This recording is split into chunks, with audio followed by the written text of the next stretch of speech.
क्या आप जानते हैं कि 22 अप्रैल 2025 की उस शाम कश्मीर की वादियों में जन्नत अचानक जहन्नुम में कैसे बदल गई? क्यों आतंकियों ने पर्यटकों को कतार में खड़ा कर उनके नाम पूछे? और सबसे बड़ा सवाल कि उन 3 हत्यारों को ढूंढने के लिए भारतीय सेना ने 93 दिनों तक उन पहाड़ों में क्या किया, जहां ऑक्सीजन भी साथ छोड़ देती है।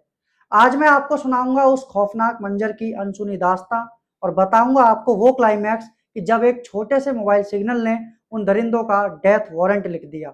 ये कहानी सिर्फ मौत की नहीं, ये कहानी ऑपरेशन सिंदूर से लेकर ऑपरेशन महादेव तक के उस प्रतिशोध की है, जिसे सुनकर हर भारतीय का सीना गर्व से चौड़ा हो जाएगा।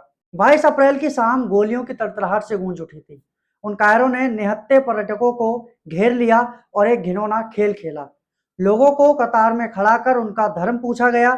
मौत सामने थी, लेकिन हिंदुस्तानियों ने अपनी आस्था नहीं छोड़ी। उन्होंने मौत को गले लगाया, लेकिन उनके सामने झुके नहीं।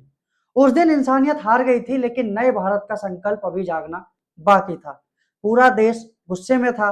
सरकार ने सेना को खुली छूट दी, जहां से मौत आई वहीं मौत वापस भेज दो, ऐसा सरकार का संकल्प था।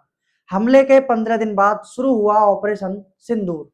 भारतीय जाबाज सरहद पार कर गए और पीओके में मौजूद आतंकियों के ट्रेनिंग सेंटर्स को राख के ढेर में बदल दिया।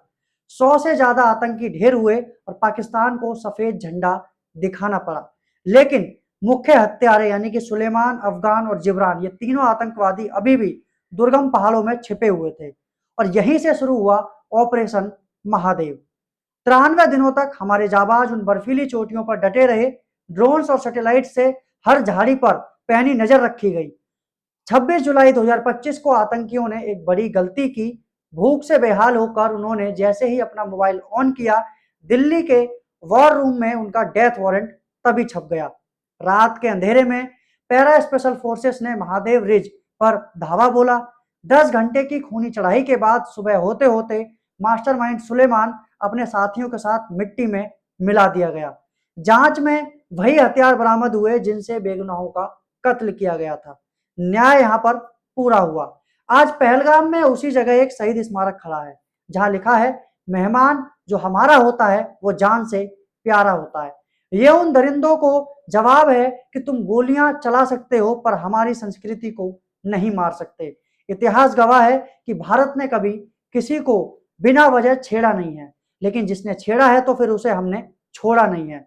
अगर आपको हमारे जवानों की इस शौर्य पर गर्व है तो कमेंट में जय हिंद जरूर लिखें।